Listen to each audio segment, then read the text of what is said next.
২৫-২৬ শিক্ষাবর্ষে ব্যবসায় শিক্ষা ইউনিটের প্রথম বর্ষ আন্ডার গ্র্যাজুয়েট প্রোগ্রামের ভর্তি পরীক্ষা আজ চলবে সকাল ১১টা থেকে দুপুর ১২:৩০ পর্যন্ত।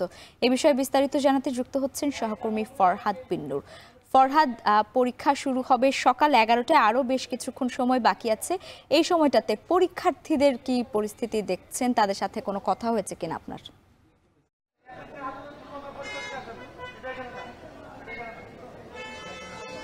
ধন্যবাদ লাইবা। আমরা সকাল থেকে দেখছি যে ঢাকা বিশ্ববিদ্যালয় এলাকায় অভিভাবকরা তাদের যারা পরীক্ষার্থী তাদেরকে নিয়ে কিন্তু এখানে আসছেন এবং ইতিমধ্যে আমরা দেখছি ঢাকা বিশ্ববিদ্যালয় এবং আশপাশের সড়কগুলোতেও কিন্তু সে কারণে বেশ যানজট আমরা লক্ষ্য করছি। অনেকেই অনেক দূর দূরান্ত থেকে এসেছেন এবং সকাল থেকেই আসলে তারা চলে এসেছেন যাতে করে কোনো প্রকার ভোগান্তির শিকার না হতে হয় যানজটে। আমি যদি একটু দেখানোর চেষ্টা করি, আমরা এই মুহূর্তে আছি ব্যবসায় শিক্ষা অনুষদের এখানে।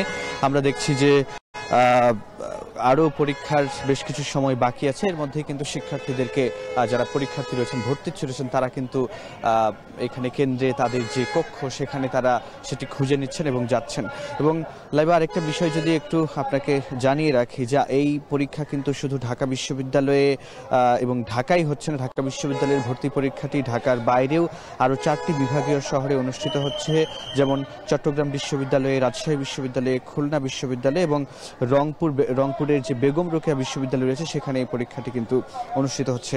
এবং একই সঙ্গে যদি জানা যে ব্যবসা শিক্ষা ইউনিটে এবার মোট 1050টি আসনের বিপরীতে 34,062 জন ভর্তি ইচ্ছুক শিক্ষার্থী আবেদন করে এবং 1050টি আসনের মধ্যে ব্যবসা শিক্ষা শাখায় শিক্ষার্থীদের জন্য 930টি এবং বিজ্ঞান শাখার শিক্ষার্থীদের জন্য 95টি এবং মানবিক শাখার শিক্ষার্থীদের জন্য 25টি আসন আসলে রয়েছে। এবং আমি যদি আসলে বলি যে এবার কিন্তু আসন প্রতি এবার এই ইউনিটে লড়ছেন প্রায় 32.5 জন শিক্ষার্থী, অর্থাৎ 32 জনেরও বেশি শিক্ষার্থী কিন্তু এবার প্রতি আসনের বিপরীতে এখানে প্রতিদ্বন্দ্বিতা করবেন। এবং একই সঙ্গে আরেকটা বিষয় যদি বলে রাখি, আমরা কিন্তু দেখছি যে ঢাকা বিশ্ববিদ্যালয়ের যিনি উপাচার্য তিনি কিন্তু 11:30 নাগাদ এই কেন্দ্রে এসে পরিদর্শন করবেন। এবং আমরা জানি যে এর মধ্যে কিন্তু ক্যাম্পাসের বিভিন্ন জায়গায় শিক্ষার্থীরা কিন্তু আন্দোলন করছেন। তারা বলছেন যে কর্মকর্তা কর্মচারীদের যে পোষ্য কোটা রাখা হয়েছে সেই পোষ্য কোটা বাতিল করতে হবে এবারের ভর্তি পরীক্ষা থেকেই, অর্থাৎ মেধার ভিত্তিতেই হবে সব এখানে ভর্তি।